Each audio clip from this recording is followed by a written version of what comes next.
Now then, welcome to the latest instalment of Red Army TV. We've come inside where, kids' bellies, it's raining, it's nasty outside, so we're inside at the Dickens. With me, two Big Borough fans have been on plenty of times before. We have the Rockmeister, it is Steve Rock, Peter Brunton as well. Dad of Sal, Sally the Seal. It's Sally's dad with us tonight, so we've got royalty in the house. Is that the flipper? Yeah. Good on you. Fellas, it's been an interesting week or so. You know, we play in the Cup and we play really well. We do Palace. Then we play against Stoke. I know there were bright points with our passing in the game as such, but again, impotence in front of goal. Rocky, thoughts just on those two games first and foremost? Palace was a breath of fresh air, wasn't it? The kids coming back in again. The kids that I think a lot of us want to see playing week in, week out. Send the kids to bed, everybody. So might get a bit tasty tonight. The Stoke game hindered on that one chance that Hugo, he was unlucky. He could have scored, but I don't think Sombolonga could have created that piece of skill that got him past that last defender. So for me, Hugo, that one chance would have been the difference, and it would have been a typical Borough smash and grab. Thoughts on the Palace performance, Pete? I thought it was an excellent game. I always look at a game, if it's a good game, I don't look at my watch, I don't look at the clock, and then when you actually do, you think, half an hour's gone past. Yeah. I was absolutely engrossed in it. I mean, it was exciting, the passing was good, we looked like a good team, we had pace up front, wing was great, Tavernier was good. I thought it was a great game. I really did. It was good to see the young lads. I mean, the young lads have been involved in the Cup, haven't they? But I was at the Millwall game, first game of the season, and they were a breath of fresh air in the league games. Yeah. You know, we're not seeing them being used by Tony Pulis in the league games that much. Did they do enough to suggest they should be in there?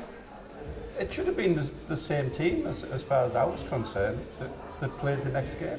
And I don't know why it wasn't. Because they did everything right. They scored a goal, and they were against a Premiership team, and they matched them. I thought that, you know, why change it? And I don't think the players know what's going on when he keeps changing it. You know, who's up front, who's behind, who's playing number 10. You know, we've got to have a settled team. Everybody else has got a settled team now in the Championship. You're old school. You'd rather see settled team, whether it's a cup match or a league match, just to keep that consistency going? If you're winning and you're making chances and you score goals like Lewis Wing did, why change it? Because we haven't scored another goal since, have we? Peter said there about, you know, scored a goal against Palace. Great game. What a cracking goal though, wasn't it? Yeah. Wingy. Yeah. Firing it in from outside the box. Should he be playing week in, week out? From what we've seen, could be controversial. The term defensive midfielder for me never existed, and all of a sudden these managers may complicate the game because they think they're trying to outthink the other manager. It's quite simple. A midfielder for me is a guy that's there to provide the attack with ammunition and also back up the attack with goals. A defensive midfielder, a stopper, whatever you want to call it. I'm going to name him, but Adam Clayton, I might have upset a few people, and I know he's many a favourite for a lot of people, but he is holding this team back. Clayton's holding the team back. Playing Clayton, it's not Clayton's fault because he's getting picked, but it's Pulis. Picking Clayton is stopping us getting forward. Do you go along with that, Peter, or not? Because Clayton's, I mean, he's loved by the fans, and he's put in some great performances this season. If you want to see somebody to stop the other team playing, yes, but that's not what I want to see. No. I want to see us let them think about us, get on the front foot. And Wing does it, Tavernier does it, Tavernier, whatever you want to call him. It's refreshing to see these lads passing the ball forward without taking 3 touches, turning like a barge and passing it 2 yards sideways. When Tony Pulis first came at the start of the season, he said publicly, I want to stop this side pass, I want to stop this football going backwards. Have a look, Tony, it's still happening to it. It's still going backwards almost every opportunity. One thing that does frustrate me, and it has done for quite some time, because it started in the Karanga era, is as soon as you get the ball, Have a look square or behind you. Don't bother looking forward. Sideways or Who's to the side of you? Who's behind you? And then we'll build from there. The young lads don't do that, do they? No. The young lads, whether it's the exuberance of youth, I don't know, but they just want to get it forward. They want to score goals. There was one pass in particular, sorry, my mate, there was one pass in particular that Wing had the ball, and the ball came to him deep in our half, and he whipped, with the first touch, he whipped the ball through 2 defenders for Tavernier to run onto. Yeah. We don't do that, and it was like watching Hoddle. Without thinking, ball forward, excellent, we were on the front foot, they were thinking, Borough don't do that. Yeah. And we were almost in. I think we got a throw in from it, but at least the ball went forward on the first touch, which what we don't do. We've got to up that quality of passing the ball quicker. Otherwise, we are just going to stand on the ball, go around and drill a hole where you stood, and pass it sideways. And I don't know what people want to watch anymore, because there's been a lot of booing, I've noticed, the last few games. I mean, when I was a kid, if anybody booed around me, they got a clout in their mouth. No matter how bad we played, just don't boo. Simply don't go. Vote with your feet. It's the only thing you know where you don't vote with your hands. Vote with your feet. Don't go. Don't boo, but simply don't turn up, and then we'll see what happens with Pulis. Because I really didn't want to come on tonight and be negative. I actually post on there, but I get frustrated, and I don't know, depressed's the wrong word, but I get up in the morning and think, I have got to go to the match. Yeah. Not like, I've got to go to the match. It's now like, what am I going to see today? Let's just get a comment coming in here from Andrew McDonald. It says, don't understand all the negativity. We're in the quarters of the cup and 3rd in the league. It's a fair point. You can't argue with that, really, can you? But I tell you what, we're going to get some comment from those on social media. We lined Philip against the wall, threatened to shoot him if he didn't scour the internet and give us the comments that are flying in. Here's Phil with the social media. Thanks, Dave. Yeah, very quickly, one line there from Crystal Palace Dimmy, who says it was great to get back onto the pitch in front of the mighty Borough. Moving on then to Stoke, we've got Danny Bath, who says that it was a team performance full of desire and hard work at a very tough away ground. We keep working this week to improve. Melissa von Battenberg, very good name there. After Stoke also says, if only Borough had as much ability to score goals as we do for not conceding them. Still, Bath was very good on Saturday for one of his first starts for the team. And finally, Danny Ryan. Middlesbrough are certainly not an easy team to watch. We defend as a team, but we don't attack as a team. Keep your comments coming in at Borough Red Army, and it's back to you, Dave. Stats can tell you anything, can't they?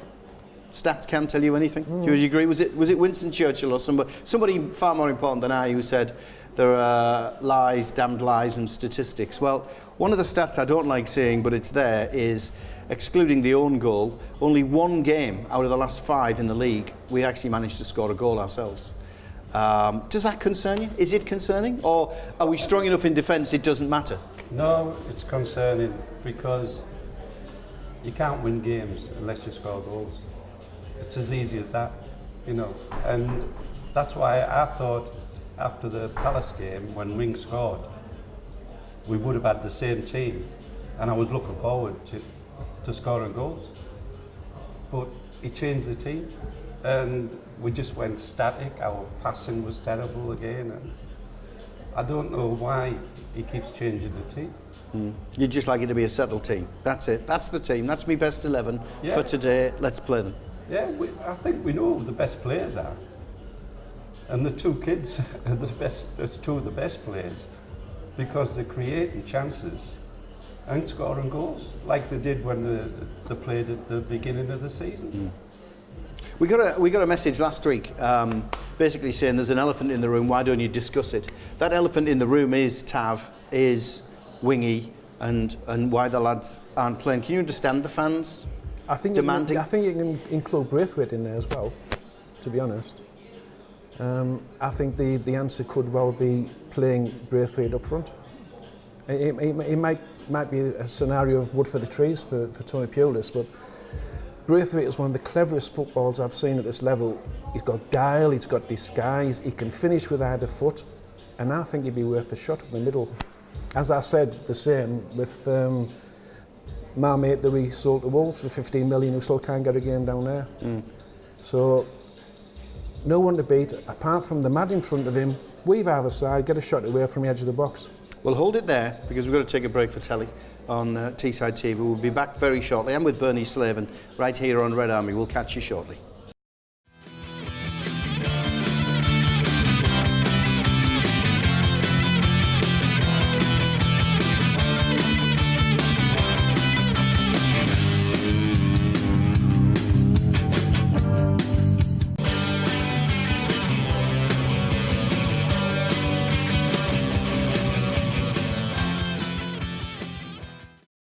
Welcome back to part two. We're chewing the cud over the Borough, of course. What's happened in the past week, this lack of goals, the elephant in the room, thanks for that one, that you sent in, Tav and Wing not getting the game in the league and everything else. We've got Bernie Slaven as well. We caught up with him during the week to come. And a special anniversary as well for our mate Rob Nicol and Fly Me to the Moon, so more of that to come. But guys, here we've got Wigan ahead of us. Is it, you know, it's probably the fourth time this season that we've missed an opportunity to go top when that's been presented to us in our games. That's in the past. Let's look ahead. Here's Wigan coming, not the best performing team in the league, neither was Stoke at the time. Ideal opportunity to capitalise and maybe climb from third spot? Well, from what I seen the other night against Leeds, definitely, yeah. I know they've got 3 or 4 players out from the main striking form, but for me, the best player on the pitch was the captain who received a booking, and he will be missing for the match. I didn't see anything on there that's going to stop anything other than a home win on Saturday. Should we win it by a mile? Yeah. Is it one of those games that we should grab by the scruff of the neck from the off and batter them? I think it's a must-win game, to be honest. I really do, because we have got harder games coming, and this is a game at home that you've got to win, and we've got to score goals. It's as easy as that. We've got to win. I keep scratching my head because we're third in the league, we're in the quarters and should be in the semis of the first cup competition. But we all are. Fans are booing at half time. We're having a pop. You want consistency. You want Braithwaite in. Yeah. I think that's a good shout, actually, Braithwaite. Yeah, it's bizarre. To be honest, Dave, we are third, fourth now, or whatever. The conglomerate, the way it's packed at the top. I bet there's 6, 7 clubs in the country who are having one of these nights tonight, and each and every one of the supporters, they're getting interviewed, they're getting speaking in front of cameras where they're thinking, we should be doing this, we should be doing that. So we're not alone, I'm certain that. I think so far we've overachieved. I still think there's more to come for us. It might be just a click of the coin that Pulis suddenly realises, that's what I should be doing. I hope he takes whatever on board and says, I've been missing a trick. Thankfully, no one's been pulling away. No one's pulled away. That was yet. the next thing I was going to ask. Yeah. Is it the league being poor at the top, where there's no standouts? Everybody's slipping up, but nobody's getting away. Well, yeah, there was one weekend where everybody lost points, and we didn't have a particularly good game, and we stayed at the top. It's brought the likes of Norwich back into it, hasn't it? Now you've got Norwich, Derby are there, Notts Forest are there. West Brom are in there. Leeds obviously have always been around. Well, Norwich have been slowly catching up and catching up. Actually, since they beat us in September. Yeah. That turned their season. Yeah, they did. Yeah, definitely. Well, we'll talk more about Wigan and what we're hoping to get this coming weekend. Get your comments in too on Facebook Live. Andrew McDonald's in Abu Dhabi. Good to have you with us, fella. But I'll tell you what, we caught up during the week with Bernie Slaven. He was in the Hill Street Centre. He's got a new book out. He's written a book about his time with Ali Brownlee. Another new one. He is Bernie the Book Slaven. Forget Wolfman. That's coming. Another book. But we had a quick catch up with him and asked him about the book and what's it all about. Here he is. This year's book is about the late great Ali Brownlee. Obviously I was very fortunate and privileged to work with Ali. Ali introduced me to radio, along with yourself, the very first few games of that season, and thereafter Ali taught me the ropes and we struck up a great combination. We did 500 games together, 5 cup finals, 2 years of European football. It was absolute dreamland. And obviously what happened to Ali was absolutely tragic and once again proves there's no justice in this world. But the book's, it's not a depressing book, it's about the fun, the laughter, the banter, the jokes we played in each other. Give us something off the top of your head. Well, What I do you remember going to Chelsea, and we were late, and in Chelsea it's very difficult to park up. So we're in the old clapped out Century car, and Ali says, Bernard, I don't know why he ever called me, but he always called me Bernard, never Bernard Joseph. Bernard Joseph. Bernard, we're going to Blag, getting into the VIP car park, which is underneath the ground at Chelsea. So I says, how are you going to achieve that? Don't you worry, Bernard. So we're running out of time, so he drives up, big security guard, and the security guard goes, yes. So Ali's rolled the window down, I've turned away in embarrassment, because I don't know what he's going to say, how we're going to achieve getting in here. And as I've turned away, he says, Middlesbrough Football Club's Chief Executive Keith Lamb, and he pointed to me. Now I would rather get called the Grim Reaper, put that in your telly. And we get in, and as we get underneath the ground, I couldn't stop laughing, thinking, Ali, how come you had the cheating audacity to get in? And we ended up parking next to Richard Attenborough's Rolls Royce and a clapped out Century car. So Ali was a genius. He was the biggest PR man the club never had. Great lad, Bernie. Another book out. Catch him. He's all over Teesside, signing books and stuff. So if you follow him on Facebook or Twitter or something, he'll give you more details about that. Some comments coming in. Pete McWatt. Hi lads, definitely a home win on Saturday. Can't understand all the negative comments. We believe. Hashtag up the borough. You can get your comments in here on Red Army TV on Facebook Live. Fellas, let's be positive. Let's look ahead. Right. Okay, you're going to get Braithwaite playing. You're going to get Tav because of his super strike against Palace. He's going to be playing. We're going to be really positive. Right. Okay. Am I in dreamland? No. I think it's a good shout. Braithwaite, give him a chance up front, and I'd play wing behind him as well. Yeah. So we had some pace up front. That's what we're lacking when the kids are not there and Braithwaite is playing behind the strikers. We've got no pace there. Tony Pulis has been saying this week about he needs to get the best out of Braithwaite. How does he do that? Hopefully, what I've just said. Is I really don't think he's a fan of Braithwaite. The comments leading up from the close season, Braithwaite doesn't really want to be here. He's only playing well because he wants to put himself in the shop window. That's what the fans are saying. Yeah, but I think Braithwaite's always looking over his shoulder and thinking, it doesn't matter what I do, I'm going to get taken off. Yeah. So what does the lad do? He can only do his best in certain parts of the pitch. I think he'd be better up front, in front of goal, and even again, I think Pulis is playing at the moment a make-do football. For me, he's accommodating central midfielders out wide, and he's accommodating people. It's all square pegs, round holes, which takes me back to the Cranker days, and I'm thinking, just sort it for us, and we'll be right behind you. Even though I'm not a fan of yours, give us the football we want to see and want to watch. And we said that there's probably eight people doing this tonight who are all thinking the same thing. If only, if only, if only. Thankfully, like I said, no one's running away with the league. Top 10 clubs can still make a surge.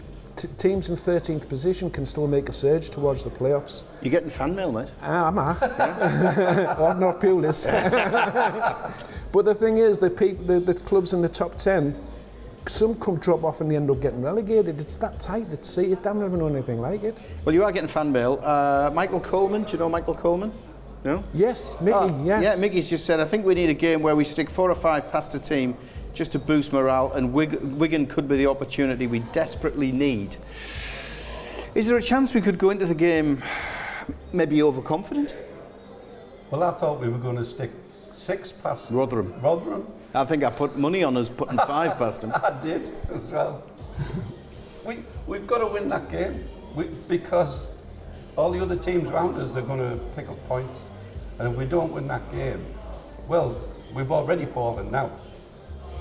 We were second, we were first, but now we're down to 4th. Something you said earlier about people won't like what you're saying about Clayton. Maybe people won't like what I'm about. Oh, well, maybe Tony Pulis won't. Not that he watches, of course. Might not like what I'm saying. Are there any strikers at this club that you think he would have if he had a free choice of anybody? Oh, that's a good one.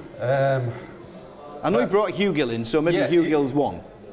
Yeah, he brought Hugh Gill in, and he hasn't really done it. Well, so far, Hugh Gill hasn't done it. He's a yeoman, Hugh Gill, isn't he? You like what he does because he harries, he chases, and he closes down. Well, and brings other people in, but the chances he's had, he should have scored a goal by now.